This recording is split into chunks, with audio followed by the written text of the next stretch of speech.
అర్థమవుతుందా? మన annual day జరిగింది ఇక్కడ మఠం హై స్కూల్లో జరిగింది. ఆ రోజు మాకు కరెక్ట్గా టీచర్స్ మీటింగ్ ఉంది, అందరం పోయినాం. మన స్కూల్ నుంచి యమునాకి హిమాకి వాళ్ళ క్లాస్ లో ఆల్రౌండర్ గా ప్రైజ్ వచ్చింది కదా.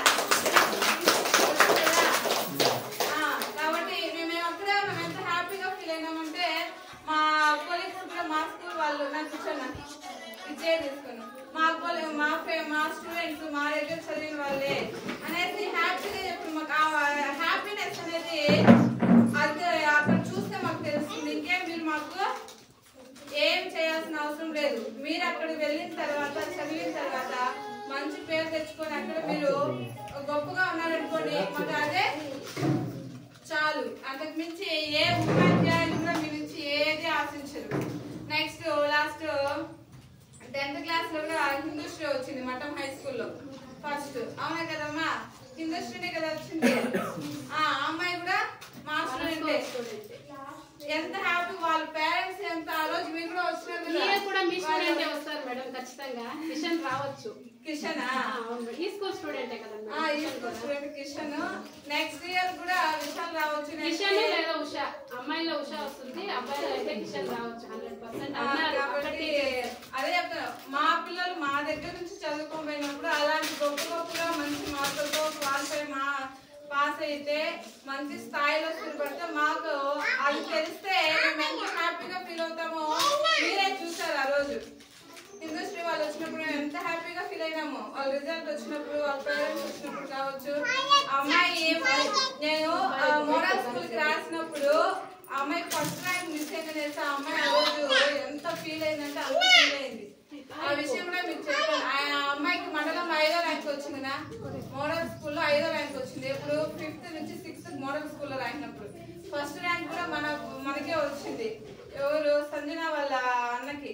ఇదే సంజన వాళ్ళ అన్నకి ఫస్ట్ ర్యాంక్ వచ్చింది. 5th ర్యాంక్ ఆ అమ్మాయికి వచ్చింది. ఫస్ట్ ర్యాంక్ మిస్ అయింది అనేసి ఆ అమ్మాయి 7కి 1 తక్కువ. అప్పుడు నేను ఇప్పటికీ నాకు బాగా గుర్తు. అదే ఇప్పుడు ఫస్ట్ వచ్చింది, ఎంత హ్యాపీగా ఫీల్ అయింది. అది కూడా బెస్ట్ ఎగ్జాంపుల్ మీకు అందరికీ చూపించినాను.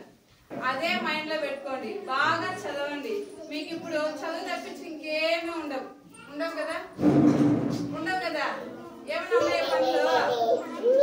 ఏమన్నా పనులు ఉన్నాయమ్మా? ఏ పనులు మీరు చదువుతామంటే గమ్మున వదిలేస్తారు వాళ్ళు కదా. ప్రతి ఒక్కరికి నేను చెప్పేది ఏమంటే ఫస్ట్ చదువు మీద కాన్సన్ట్రేషన్ చేయండి, బాగా చదవండి. మీకు ఇప్పుడు చదువు తప్పించి ఇంకేమీ ఉండకూడదు. ఆటలు ఉండాలి కానీ అదే లోకం కాదు. ఆటలతో పాటు చదువు ఉండాలి. అర్థమవుతుందా? కాబట్టి చదువుకి ఎక్కువ ప్రయారిటీ ఇవ్వండి. మనల్ని భవిష్యత్తులో నిలబెట్టేది చదువే.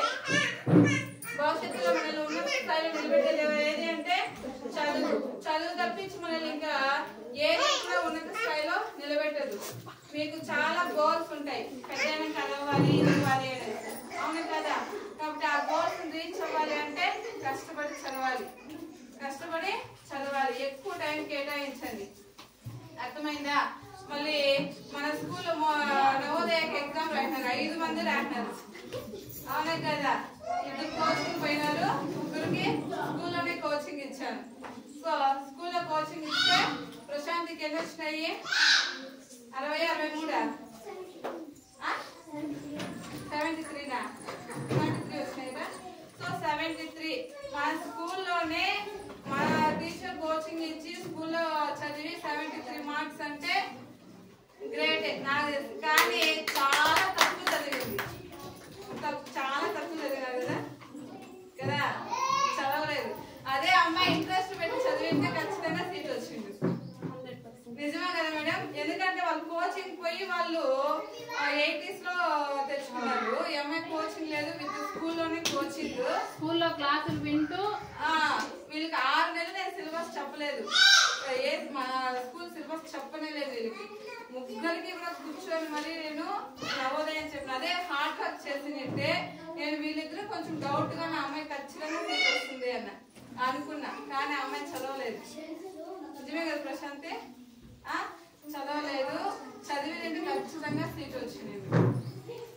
నేను ఎప్పుడు ఫీల్ అవుతాను ఆ అమ్మాయి విషయం. వాళ్ళు బాగా చదువుతుంది, ఎందుకు చదవలేదు, ఎంత ప్రెజర్ చేసినా చదవలేదు, అది మిస్ అయింది. అంటే హ్యాపీ. మన గవర్నమెంట్ స్కూల్లో ఈడే చదివి 73 మార్క్స్ తెచ్చుకోండి అంటే మాత్రం. కాబట్టి నువ్వు టాలెంట్ చాలా ఉంది ప్రశాంత్, నీకు నిజంగా కానీ చెప్పాను. అబ్బాయి